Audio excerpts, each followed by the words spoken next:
All right, welcome back to Agency Journey. This is your host, Gray MacKenzie. This week I've got the privilege of bringing on Mandi Ellefson, who is, believe it or not, the CEO of Hands Off CEO. But Mandi has promised to be hands-on in this interview today. Mandi, welcome to the podcast. Thank you so much for having me, Gray. I'm excited to chat. You and I got connected here not super long ago and just kind of comparing notes in terms of how we approach the agency space. There's just a ton of overlap between our Agency Freedom Manifesto that Andrew, my business partner, and I wrote back in the day, a couple years ago, and the way that you're approaching things. So I'm super excited for this conversation to walk through what you all are up to. But for anybody who hasn't come across Hands Off CEO yet, can you give kind of the quick overview of what that business model looks like and how it functions? Sure. So Hands Off CEO, we work with consulting agency CEOs and their operations managers to be able to really scale a multi-million-dollar agency that can run without the CEO, and to really generate profitable growth that gives the CEO freedom, that gives them the ability to even exit one day if they want, and gives their team a lot of opportunities for leadership, and just generally creates a business that changes the world. Yeah. You do that primarily, and I don't know if we can go as deep or as high level into this as we want, but primarily through a year-long program as the first step? Yes. Our main flagship program is called Scale to Freedom, and we work with our clients for a year to start. But really, most of our clients stay for multiple years because we keep bringing them to the next level, and every new level brings in a whole new set of challenges, and they're good quality challenges, but there's just so much opportunity when you scale the right way, when you take the right steps in the right order. So yeah, that's how we in a nutshell, right. Like, to answer your question. Well, that sequencing is what I wanted to dig into here to start. Is I think we both kind of align on some of the main problems that agencies need to overcome, and I'm curious about some of the order that we go through in that. Obviously, back to our days building an agency, it's like, figure out what an offer is, go sell it once, figure out how to deliver it, go sell it multiple times, go figure out how to deliver it at scale. Was that even the right offer or not becomes a really important question that many agencies just kind of accidentally wind up with whatever offer seem to stick the most in the moment. And sometimes it's very intentional, sometimes it's not. So I think with how your program is structured, I think that would be a helpful way to help guide some of the conversation here. But as you see it, kind of what are those big obstacles in an agency's journey that they need to get over, and what's the right sequence to attack those in? Right. So what we find is that the agency owners are often, they're oftentimes experts in the marketing space, sales space, operations, finance. There's all sorts of different areas that they could be an expert in. And generally, the challenge isn't that they don't know what to do. The challenge is how do I actually do it, and in what order? And the order we find is very important, because that's the difference between whether you can actually execute on what you need to do versus whether you just stay stuck. And what I mean by stuck is that it's not necessarily it's not like the business is like disintegrating or anything. What stuck looks like is generating more growth, and the more growth you generate, the more the CEO is tied into the business. So it really gets into a point where the CEO can kind of become a victim of their own success. I don't know if you've seen that, Greg. For sure. Yeah, there've been phases of our business where I felt that as well, not just seen it. Yeah, we definitely have too, right?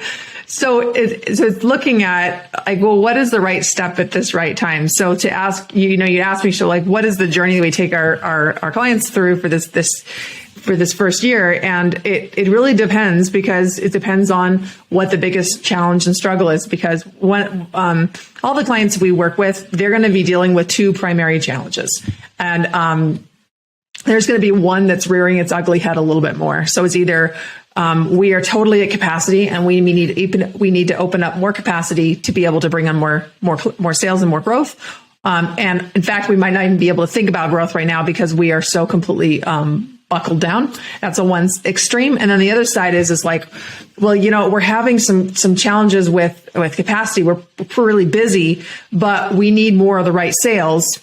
And oftentimes it's like, we need more of the right sales to generate the cash, and we need more of the right cash to hire the right people to be able to actually fulfill the work. So it's kind of like this catch-22, chicken before the egg problem, where you need more cash to hire the right people, and but you need more clients to be able to do that. So it's really challenging. And the way that a lot of CEOs solve this is by just working more, right? To be able to keep that sustainable.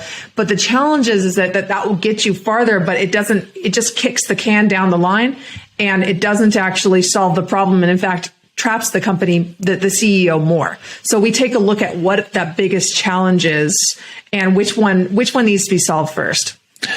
What you just said seems to me like that should be the flagship insight to go to market with in your business. Like, you absolutely can keep increasing how many hours you work to overcome a lot of the shortcomings. Say we don't have the cash because of, there's all these problems, and the reward for that is bigger problems like that just keep coming. It's a cycle that doesn't end by itself. So that makes a ton of sense.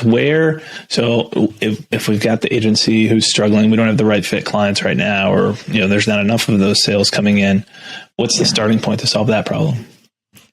Yeah, I think first the thing is like, I think a lot of agencies don't realize that they have the wrong kind of clients in, or maybe they see, okay, we have some of these top clients that are amazing to work with. And if they sit down and think about it for a while, they might be like, that'd be nice to have more of those type of clients. But a lot of the challenges that we see in like the ability to deliver and operational challenges are actually sales problems.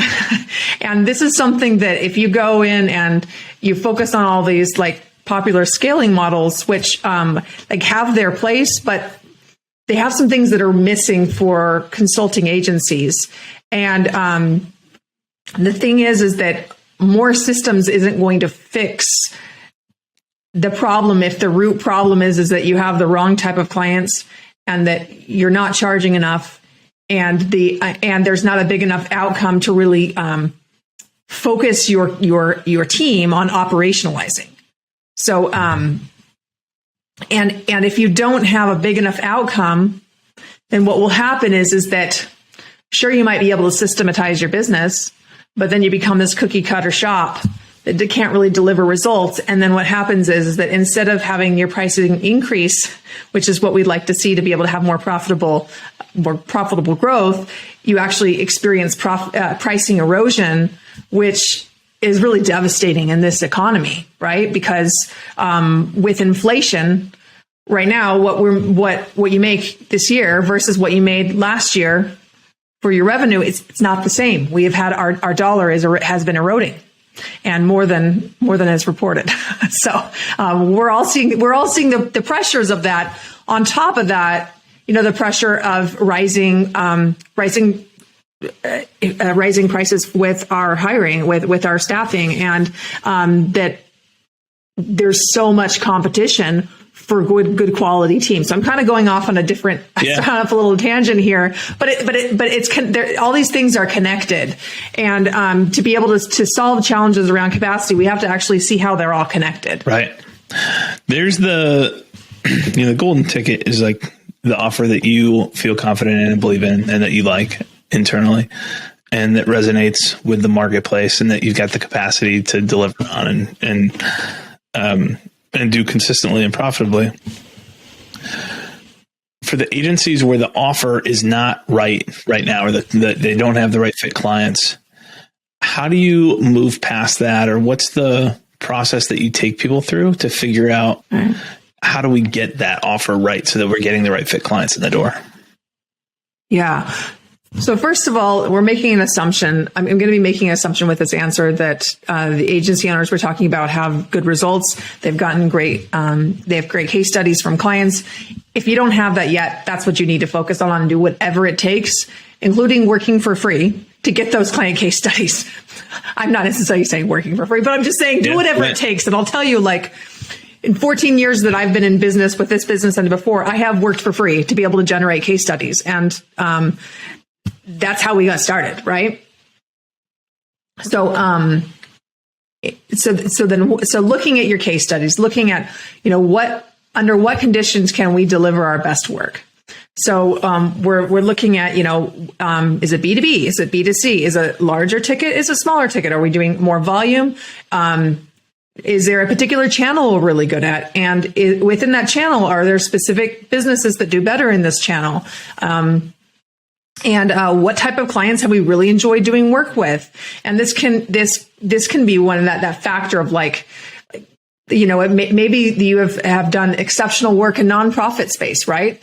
Now, can you be able to deliver consistent results in that industry? And consistent results, we're not talking clicks and impressions. I'm talking like, can you actually help them generate, $5 million of extra donations? Like, that's just an example, right? And then if that's the target, if that's the market you've had a lot of good results for, but maybe you can't, you're like, well, what is an adjacent market that has some similarities to that we could target and be able to deliver even better results for? So those are the things that we're looking at. And it's not an easy answer. And this is something that I spent a good 10 years developing this system around, because when I had a branding and web design agency, I had tried to niche down. I had tried to do all those things that you hear the gurus tell you need to do, but I just couldn't figure out how to actually do that. And so I've spent about a decade plus figuring out the fine-tuning this process. And this used to take, and the process from the perspective of what is it going to take for us to double our pricing? What will it take to be able to double our pricing? And also have the length of engagement like a year plus. That's what I started and looked at. And it used to take us about 6 months to implement this with our clients. And now we can do it in 3 to 4 weeks. So, it's not, there's a lot of variables that go into it, and it's not an easy thing to do. I know this because we've taken, well over 100 agencies through this process. I mean, I've lost count, but, I can give you some examples if you'd like, if that would be helpful. Yeah, that might be a helpful way for people to kind of wrap their heads around, hey, what does the right fit offer look like? Right. So here, I'll give you an example of Mark Arnold. And he has a marketing agency that is focusing in the banking industry. So he already has a niche, which is great, right? Not all of our clients we worked with actually have a niche. A lot of times they're working with a lot of different types of businesses, but have done excellent work. They're just looking at where to focus. So Mark had already had good results within the banking space, was already an industry expert in that space. But what was happening is they would be selling these smaller packages. Everybody loves this idea of these, like, just sell a smaller package, right? And then just get your foot in the door. And like, yes, on one hand, that makes sense kind of, but it really makes sense if, like, let's just face it. I'm just going to say it. And this is a little bit controversial, but if you suck at sales and you have to do smaller packages to be able to get your foot in the door, why not instead just make a bigger offer, make a really bold offer, and get better at selling? That's what I would say. But the thing is that oftentimes you don't even have to be that good at selling if your offer is really good. So what we did with Mark is we looked at how could we make this offer even sexier. So we looked at what is this pathway, what is this journey can you take banks on, and small banks and credit unions, and what is this bigger outcome that you could promise for them? So we went through lots of resistance. I don't know if I can do that, and just going back and forth. And then we really got to this point where this outcome that like was a stretch, but he could feel confident, yes, we can deliver this. So instead of selling these $10,000, $20,000, $30,000 packages that he would be very involved in because he had to upsell to the next stage and to the next stage and the next stage. So he would sell these little packages individually. And instead, we went deeper, but wider. And what I mean by that is we went deeper into a specific kind of client within that space that they could deliver the very best results for.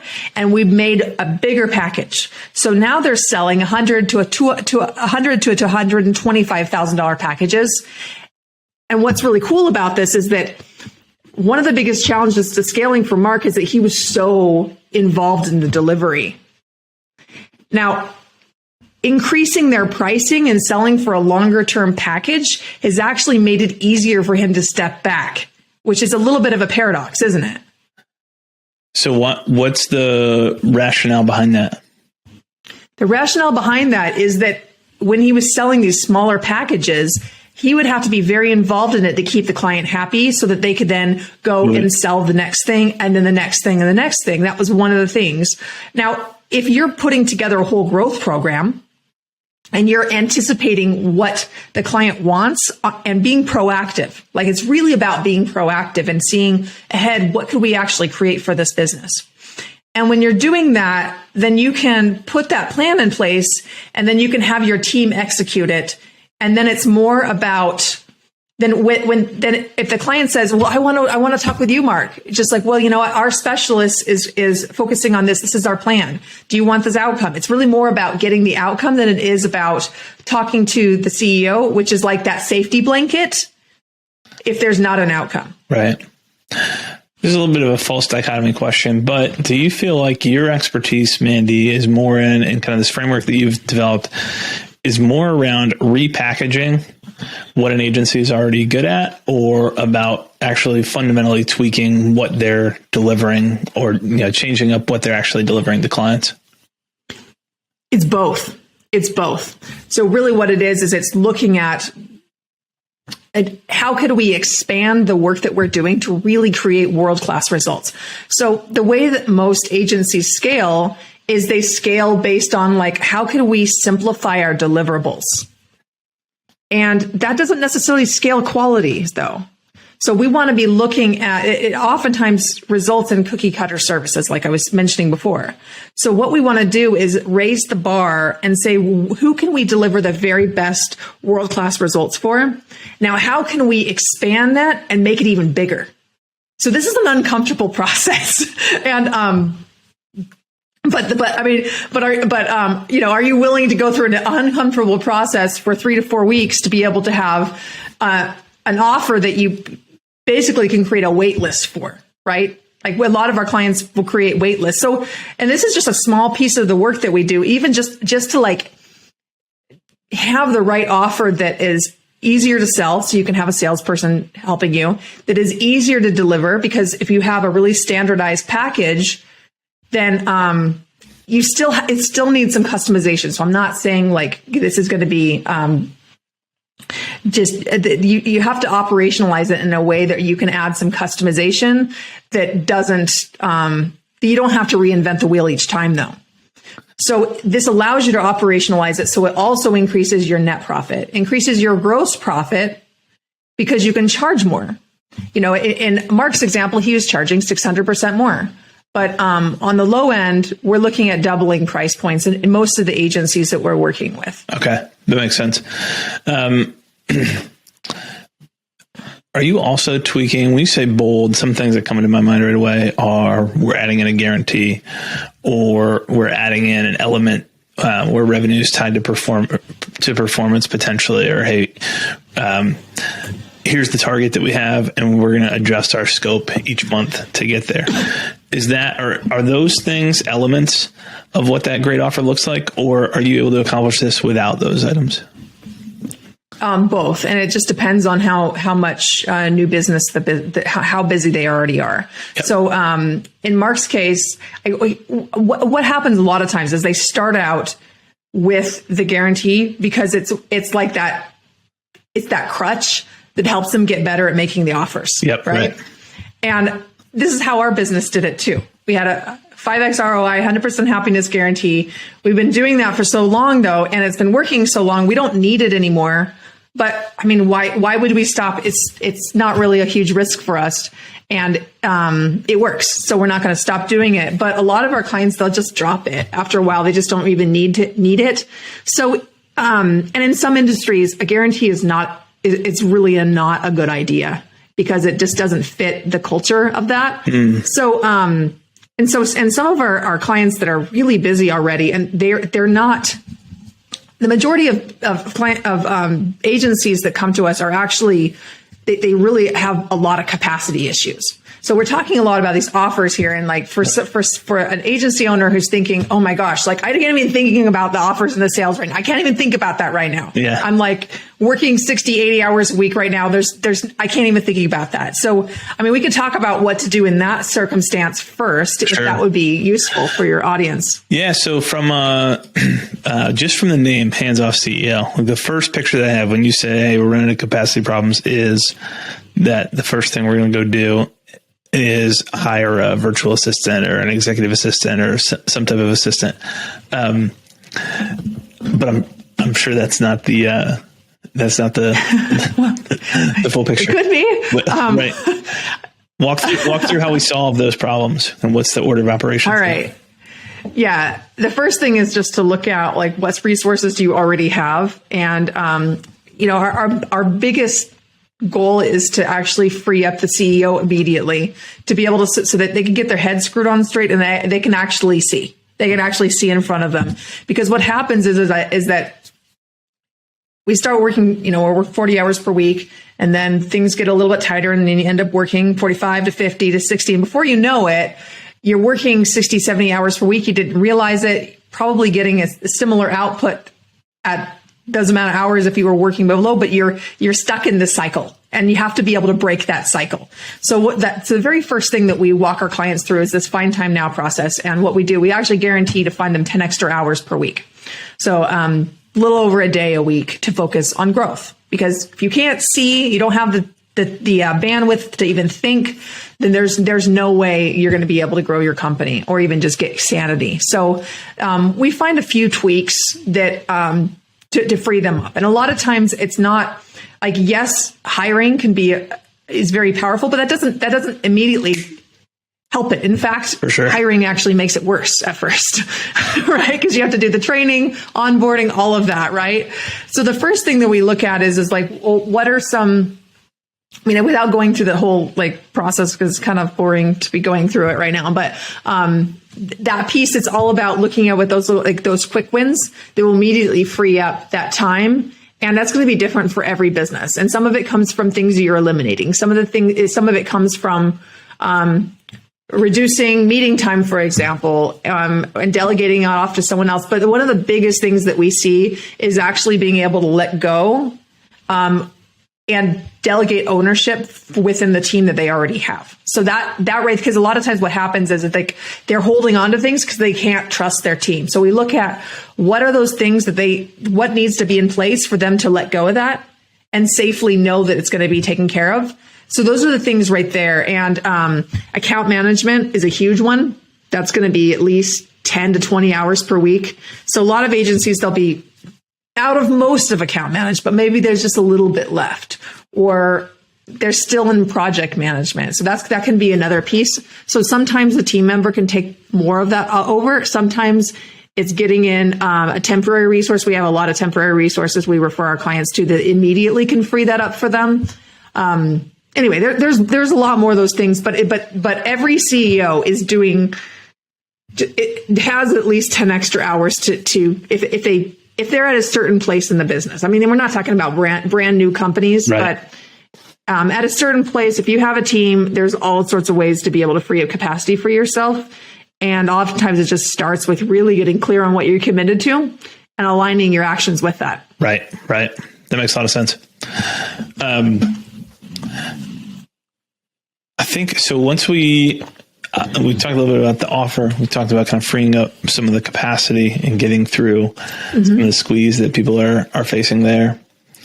I'm curious about kind of once we move past the offers there, right. On the sales front, if we talk about we're taking 10 hours and we're reallocating it back to growth, and this is tied into something I mentioned, I wanted to talk a little bit about some of the things that you're seeing as trends in agencies right now. So maybe this is not necessarily trends, but trends of the highest performing agencies. Where are you seeing the best bang for the buck in terms of reallocating those 10 hours back into growing the business? Yeah, where to focus on the biggest results. So the more direct the channels, the better. So that and that's going to This also is going to be, it depends. And it depends on what you already have working. So any channels you already have that are working, it's going to be going and looking at how do we make this work better? Yep. It's looking at, your existing clients and saying, hey, could we move them into this new growth program? That's, it's looking at past clients and say, hey, we've got this new thing coming up. Can we share more about this? It's going through your reaching out to referral partners, and clients and asking for referrals and inviting them into, one of my favorite things is called this an executive briefing. And we do an executive briefing regularly in our business for agencies to learn, what are the 5 exits to be able to get to $100,000 a month in profits. And that's a great opportunity for people to make referrals to you, to come to this educational event. It's no pitch, and it's just an opportunity for you to attract the right prospects in, and then they come from a place of, they come to a place where they can actually learn more about the challenge that they have and your ways of doing it. And it's a great way to bring in the right type of prospects. Yeah, that makes a lot of sense. In a very hands-on way too, though. I mean, this is a very interactive format where you can you can have a lot of impact, right? But it's not an intense, like, salesy type of thing for a prospect. Right. You mentioned to me this executive suspect, really. They're not even prospects at that point. True, a lot of times. True. What, how frequently do you mentioned to me running these executive briefings. What's your frequency of running those on an annual basis right now? So, we have gone between doing a couple a month. Sometimes we do weekly, just depends on the amount of people that we have coming to them. One of the things that can be advantageous, doing them more frequently you'll get better at them. That's one thing. You'll get better at them. Right. And, that can be a real dedication factor. Right. So, it depends on lead volume, though. Yeah. I'll just say that it depends. And there's a lot of different formats for it. We also do an annual planning event that is kind of similar to that, but it's several hours instead of our executive briefing. We run it for about 45 to 50 minutes. So it's and then it leaves some time for question and answer. But did I answer your question, Gray? Yeah. I think that's helpful. I was trying to figure out, in your experience, is that kind of like we're doing this once a month, once a quarter, once a week. So that's helpful that it maybe a couple times a month. I think. Yeah, I think people can kind of mix. It just depends. It depends on how. It depends on what stage you're at in your company too, and how ready you are for new business. Yeah. But if you don't have the lead flow, I think doing it monthly is a good idea. Right. But and it's a lights a fire under your butt to go generate some leads to get in there, right? Get some people in. That's awesome. Well, I mentioned kind of trends in agencies. First, 4 months of this year, as the time that we're recording this here in early May 2022. What are the things you kind of hinted at some of the challenges from inflation earlier, but what are you seeing kind of as trends, both positive or negative, in the agency space here as we're opened up the first quarter plus of 2022? Mm-hmm. So we have. This has been something that we've been facing for a long time, but commoditization is a big challenge. Globalization and commoditization is a big challenge. And looking at that, meaning that, if you are just providing the hands work as an agency, you're going to very quickly find that there are lots of great companies in Eastern Europe, in the Philippines and India, all over the world that are willing to do the hands work for a whole lot less. Mm-hmm. So what we're seeing, that the companies that are the agencies that are doing the best are the ones that have their own strategic approach that's proven, that is based on results and based on case studies, and that is really focused more on an outcome. Which is going to be the brains work and the hands work too, by the way. And those are the companies that we're seeing that sell themselves into capacity all day long. And we have a lot of data to back this up too, because we know that the companies that are coming to us, they have a number of characteristics in common, the ones that are the busiest and that are running into, like, you know, we have clients that are booked out for 3 months. Like, we can't start them for 3 months. Yep. I think that's this is David Baker has his idea of the 2 rooms. I like your kind of wording of hands work and brains work. I think that makes a lot of sense. I think the other huge challenge that you face is just, you know, the macroeconomic situation going on. If it's really just hands-on implementation, if there's not enough margin created or enough value created by the work that you're doing, it's really hard to keep up in an environment like this. You're really getting squeezed. Well, exactly. And here's the thing is that we're automation is far outpacing. It's so quickly. I am blown away at some of the tools that I see that will create in 5 minutes what you can create with no skills and pass off to an assistant, something that I know that you could go and have an agency do for 20 hours plus. And we have to be looking at where are we adding value, and will cheaper labor be able to outpace what we're doing and replace it? Right. And here's the thing, though, is that what we are the best at I'm just going to say, you know, Canada, the US, UK, Australia, and, you know, and more of our Western societies, what we're really good at is the thinking work and is the creativity, and not creativity for creative sake. It's creativity to solving problems that actually will be able to generate the results that your clients want. Yeah. And to really get them to an elevated place. And that's the kind of work that you can charge an infinite amount for, just depending on the kind of results that you can create, depending on the kind of value you can create. Right. Speaking of creatively solving problems, I always like to ask people, like, what are the next problems you're solving for hands-off CEO, or kind of what's the vision for the future of what the company looks like? Yeah. So hands-off CEO, we've been around for 10 years now.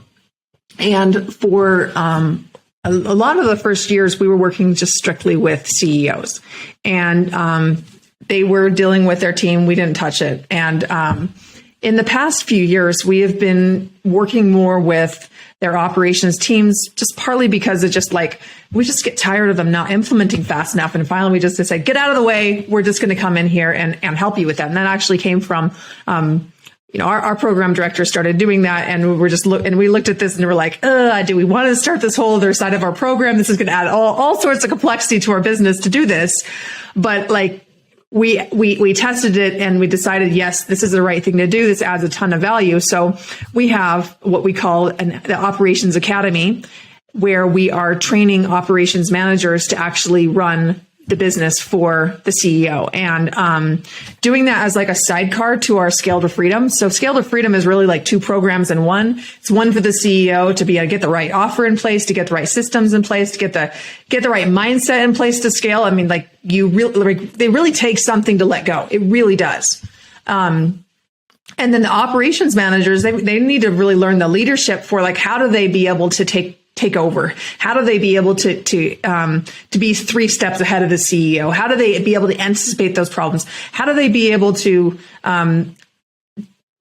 innovate and create new systems as the company is growing and scaling, so the CEO doesn't have to constantly come in there and to do that? Like, they're leading that. They're leading the team. And when we're really building that, the growth we're building a person in the company who can help grow the company. So that's something that is exciting, that we have been continuing to develop and developing programs that ultimately teach them the skills to really become a COO. Really, it's like those are the skills that they have to be able to be a COO. But to be able to hire them at the right level, where they're not afraid to roll up their sleeves, where they're not they're going to actually get in there and do the work. Whereas if you hire the COO in your company too early, they coming in, they want to manage. They're like, wait, I don't do that work. Right. So it can be the wrong person for the stage of the company. And I see a lot of agencies make that mistake. So what we've done is just like help them, give them the development for the person that they need at that level so that the company can grow a lot faster. So that's something that we've seen that has made such a huge difference. And the companies that are adding millions of dollars a year, they're the ones who are getting that are the most plugged into our operations academy with their team. Okay. That's awesome. I think we've, in what we do implementing ClickUp for agencies, you've got who's designing the system and building the system. Here's one set of training. Here's a separate set of training that everybody in the org is going to go through. The farther along we go, I think we've got a lot of similarities in terms of what we're seeing is, hey, inside that everybody else, there's a lot of different buckets of here's someone who's an account manager. Like their needs are going to look a little bit different than this person's, but they don't need the whole picture. So there's got to be a track built specifically for them. And so a lot of that track development makes sense. Similar to what you're building out where, hey, it was just the CEO. Now it's the next role. So that's awesome to hear. Well, this has been a blast. I love what you guys do with ClickUp. I love it. That makes such a big difference for agencies to be able to have that all built out. It's really incredible work that you guys do. Yeah, it's all these pieces fit together. This is what you and I talked about was we're really focused on that. What happens in client services and delivery and operations. Our best clients, and when we tell people you're not a fit, is often because they don't have the first thing figured out. They don't have the offer. They don't have the sales funnel to take advantage of it. So love what you guys are building. The site is handsoffceo.com. Mandi, anywhere else we should point people though? Yeah, well, if you go to handsoffceo.com, you can download our ultimate roadmap to scaling your consulting agency. As I was talking about that executive briefing earlier, if you want to come to our executive briefing, see what that's about. It's 5 exits to be able to scale to $100,000 per month in profits, and really how to exit your company and sell it down the line if you ever want to. But yes, so handsoffceo.com/briefing. You can go and sign up for one of our next briefings if you would like to attend. That's awesome. I just pulled that up right now. I don't think I've been on this page before. Perfect. Well, I appreciate you sharing that one as well. Yeah. And appreciate your time coming on and being willing to share. Thanks for joining us today, Mandi. It's my pleasure. Thanks so much, Gray.